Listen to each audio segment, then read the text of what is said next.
Hey all, Adam here with AdsProjects. So today I'm going to start working out the lighting for the case, so come along for the ride.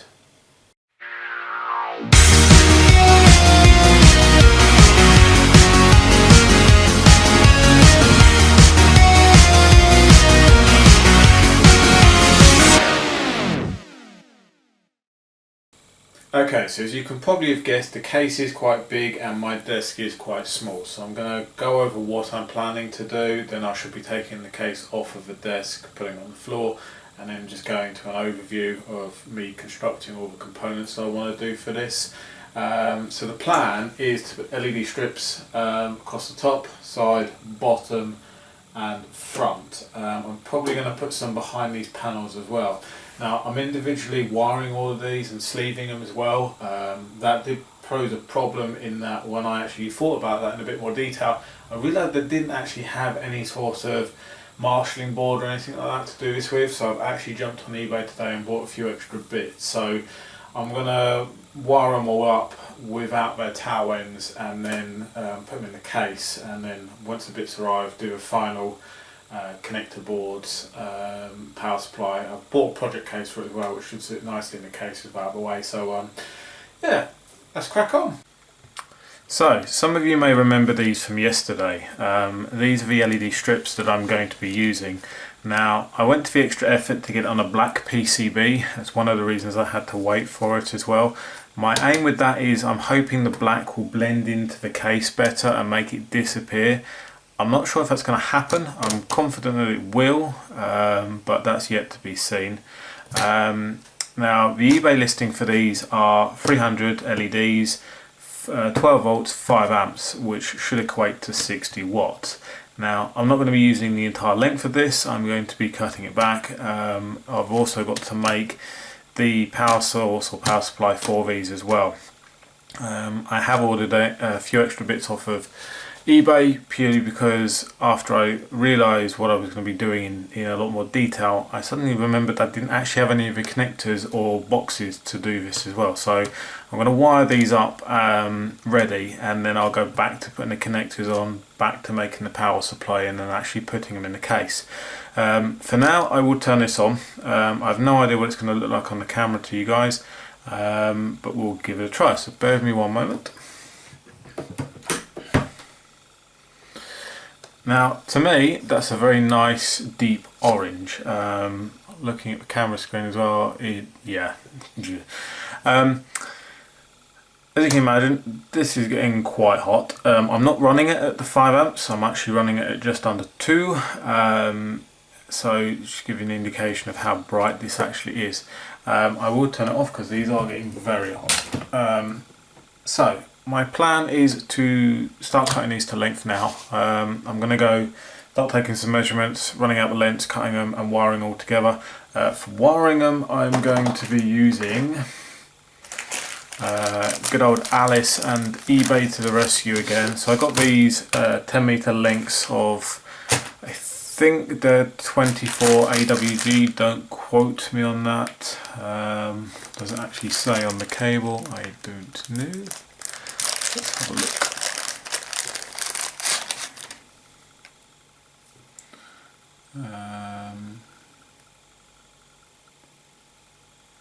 Yes, 24 AWG.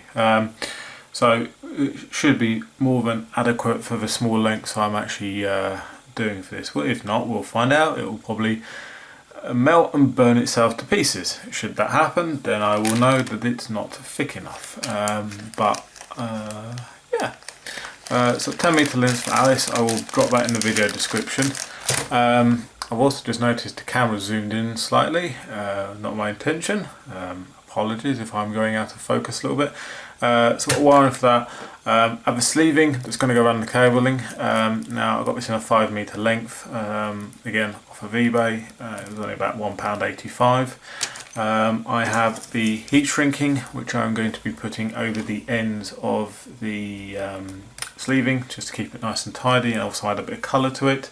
And I did get extra thick heat shrinking, which my intention for that was to go over the PCB in the same way. Let's remove the red board that I wired into.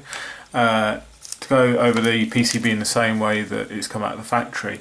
My only concern, and what I realised with this is, it's a 2:1 shrink ratio. It is 12mm. It should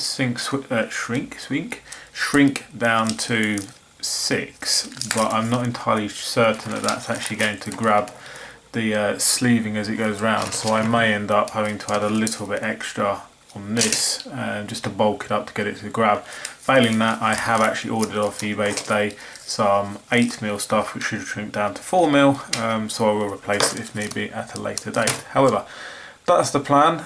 That's what I'm going to get on with. So I'm going to take some measurements and I'm going to start cutting lengths.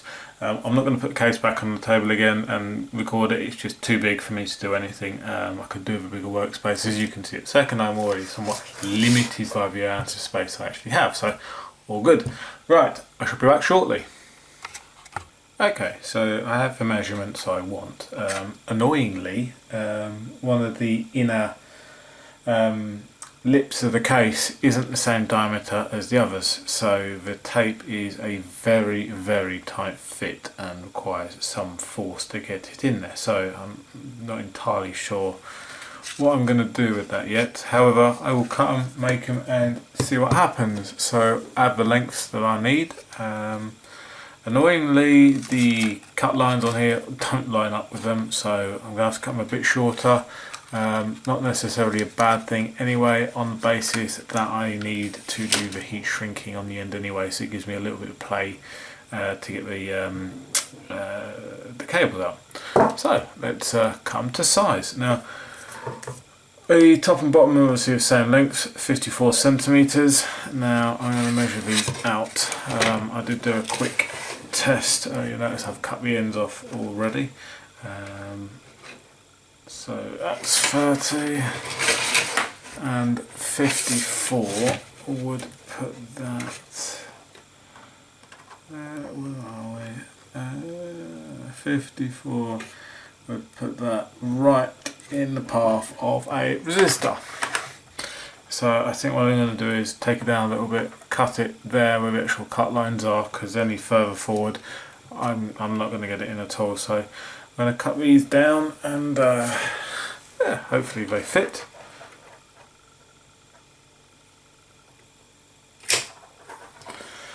Right, got one done.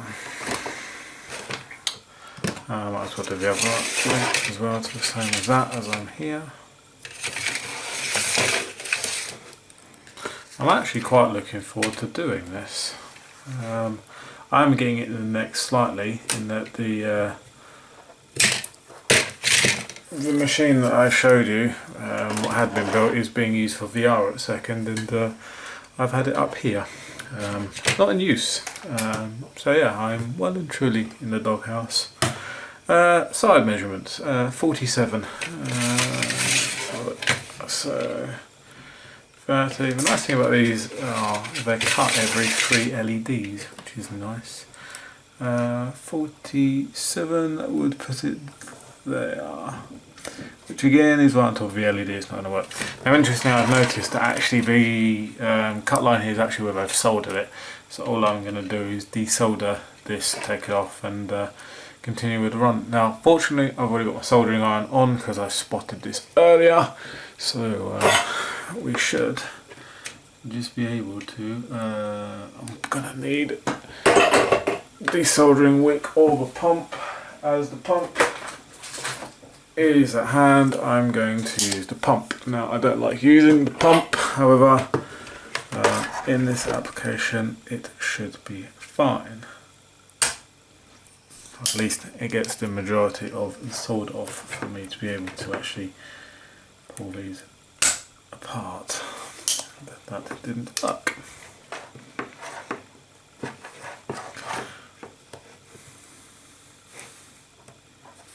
I'm going to do this without destroying the LEDs, and the tape has got quite a bit of flex to it, or force to it, because of course it's being held in the tangled position, so all it wants to do is fall apart, or push apart even. Right, And speaking of apart, that's apart, and I know I'm not making any sense at a second, it's because I'm concentrating on not burning my fingers and destroying the tape. So get in here and cut off the backing. Right, so I was confused. Right, so next length. Now I said I didn't think I was going to be using all these LEDs. At this rate I probably will be, because I'm already probably halfway through the strip and I still haven't done all the ones I want. So yeah. Right, I'm not going to make you watch me cut the rest of these. I will cut them all and then come back. Welcome back, and sometime later I have soldered the majority of them, leaving one to go through with yourselves.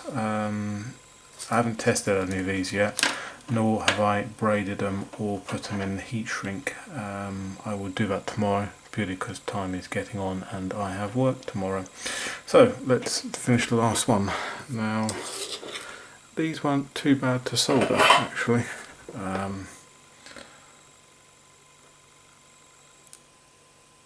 I have had to use the flux pen, purely because I wanted to keep the amount of heat I was transferring through to a minimum. And yeah, right. So let's just pre-tin these leads. Now, unfortunately, I'm not as ambidextrous as some people are. And where have I put the others? There. And the helping hands don't always come out, however for this it does make life easier, as the PCB, I just realised I've done it completely out of shot. Never mind.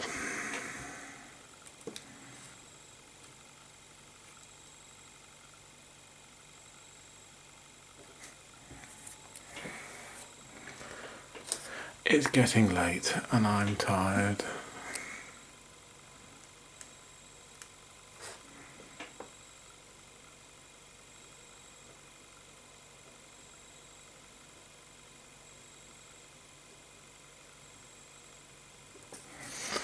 There we go.